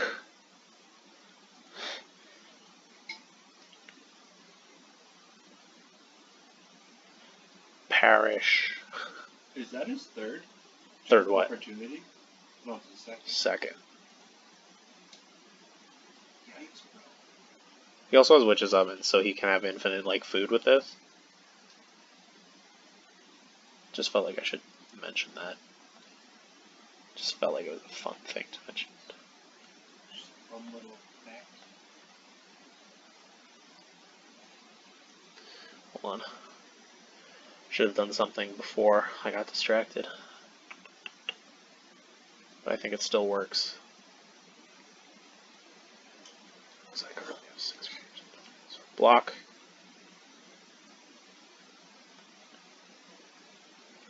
Best part of this is that there's no risk for me. Wait, you can still outplay. Yes. Yes, I can.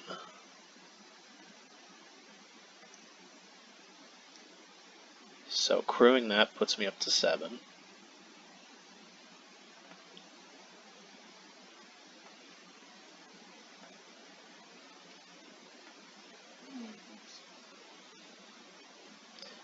I don't know. I think he's just BMing, because he also said good game as soon as the game started, so. You know. Tell you one thing, I don't think about that too often, but it's very accurate. It's nice that Magic's emotes are not as brain dead as Hearthstone's were. Because that shit was so annoying. You remember that? Oh my gosh. That was 90% of the reason to leave the game. The other 10% was the fact that it was a bad game.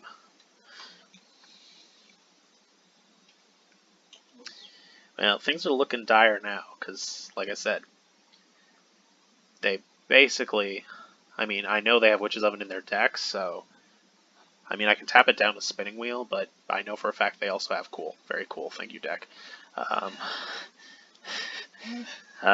But they're getting low enough on cards that, they could draw that Beanstalk Giant pretty much any time. But until then, I still have the option, I suppose, of tapping down the Deathless Knight. So, it's still within the realm of possible to win this game, but I'll tell you what, if I do win, I will not be enjoying myself while doing so.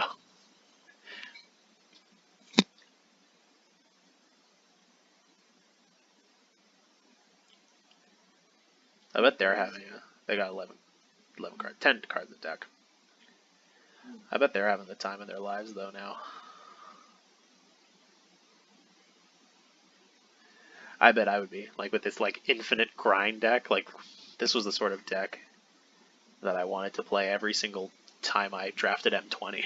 It's like, can I get into the deck that has, can I get to the Golgari deck that has, like, Pulse of Marasa, and then the other card that recurs, and then you infinitely loop them. I forget what it was, but alright, well. Since he got nothing else. The problem is with this sad board, I mean, they can even swing in with the 2/3s, which are really dangerous. And the 1/1s, why not? Let's all get in on this action. You know, I can't do anything about them, so.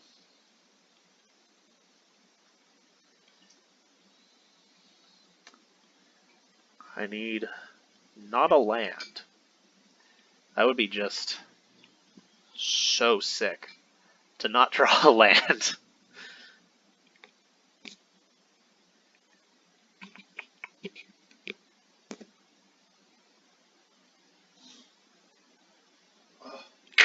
Oh, okay, well.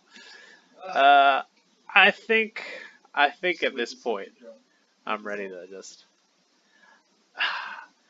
I mean, what do you mean? Look to see what I draw. What in my deck here makes you think that I'm on the verge of a comeback? Draw a card.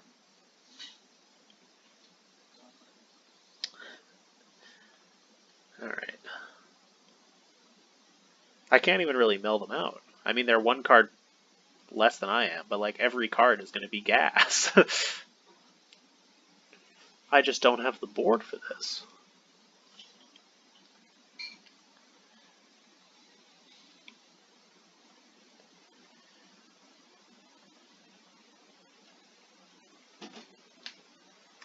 I also didn't see Forever Young last game. There have been like 4 cards that have just completely surprised me after sideboarding that I'm assuming were main boarding because they were all main boardable. And it's just like, oh, I thought I knew everything I needed to know about this deck, but apparently there was even more hiding beneath the surface of this. Oh, whoops. Whoops. Mistake.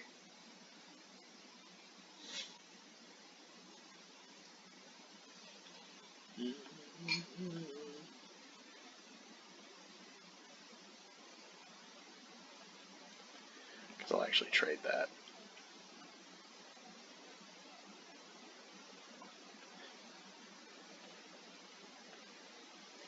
But you,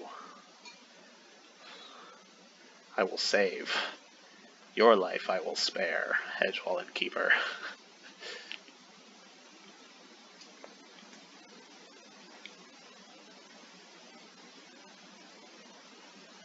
I at least got to 2 wins this game, so I'm at least going to recoup some of my gems. But, I mean, as much as I did enjoy this, With 2 wins. yeah. So I'll be 2-2.